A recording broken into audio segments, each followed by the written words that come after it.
Well, hello there. How's it going?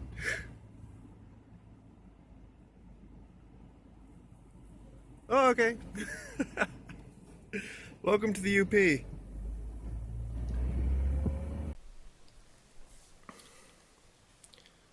Okay, so this is just going to be a quick video.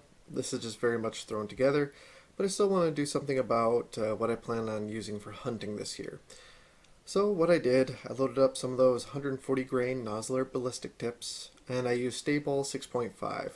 And what I did here, I only had time to take a picture. There are several other people out there sighting in their rifles, so I didn't have the time nor the convenience to, start recording things. But I was able to snap a photo, so I just did some quick edits, and I'm going to do a voiceover. So here we are. Anyway, so for my load development, I decided to use, again, a modified Dan Newberry's Optimum charge weight, just so we could see the shifts in the point of impact and work up in very small increments. And, well, here's the result of it. So this is the minimum charge right here. So 45.6 grains, and the velocity ended up being 2578. And that's a decent group. So going down to here, 46.1, so that's a 0.5 grain increase. A little bit over 1%, just a little bit. But I had to round up because I can't do hundredths of a grain. I can only do tenths of a grain for load increments. Anyway, and you can see it's about the same size group, but there is a point to impact shift to the left, probably by about 3 inches.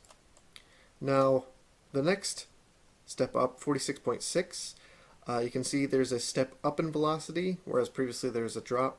And we have this extreme vertical stringing here. And 1, 2, and then the third shot, you might not be able to see it, but it is right here. So the overall point of impact actually isn't that drastic of a shift, but the accuracy went to hell. So when we go up here, we have 47.1, we're approaching maximum load. And you can see here we have another case of vertical stringing. So we got to be careful of that. The point of impact shift wasn't too drastic again, but we don't like the accuracy here. No. But then finally, the maximum load, 47.5, just a slight increase in velocity. So we maxed out at approximately 2600 to 2700, so 2666. That's pretty much where we maxed out at, but the load tightened up and we had another, that's a pretty drastic shift. It still stayed high up on the target, but it went about 4 or 5 inches to the left and a little bit lower.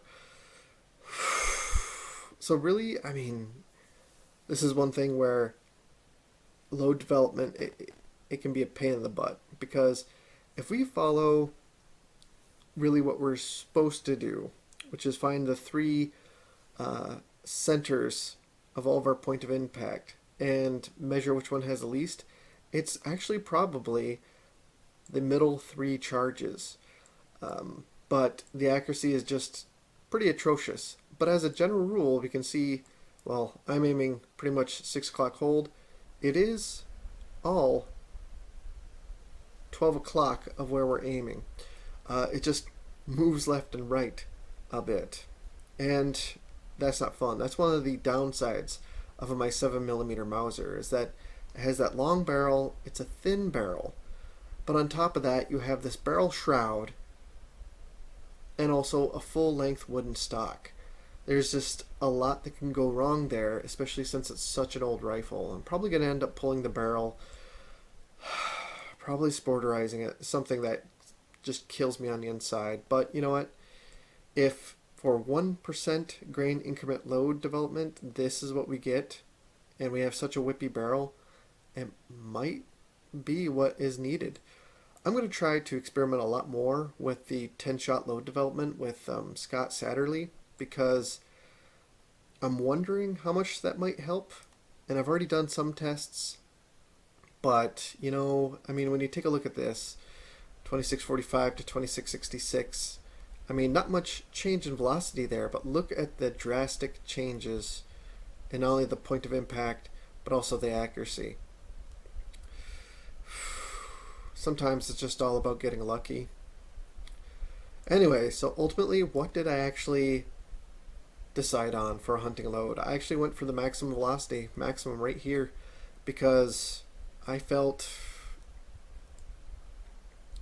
I felt most comfortable here. We're outside of this inaccuracy node, I'll go ahead and call it, because this, at first I thought it was a fluke, but then I shot this one, which is also some pretty extreme vertical stringing. Even for 50 yards, that's a lot of issue there. And I was tempted to go for a pretty low charge, but I just, I feel much more safe choosing this than these two there. So that's pretty much it. That's what I did for my load development. Now, let's see, I was going to talk a little bit more about the velocities. I guess if we want to show off a chart, we can go over to Excel here. And this is just basically it charted. And thankfully, I mean, for basically 2 grains difference, this is all within a pretty decent extreme spread. I mean, let's see here, 2666 from 2578. So for 2 grains difference, we really only have about 100 feet per second.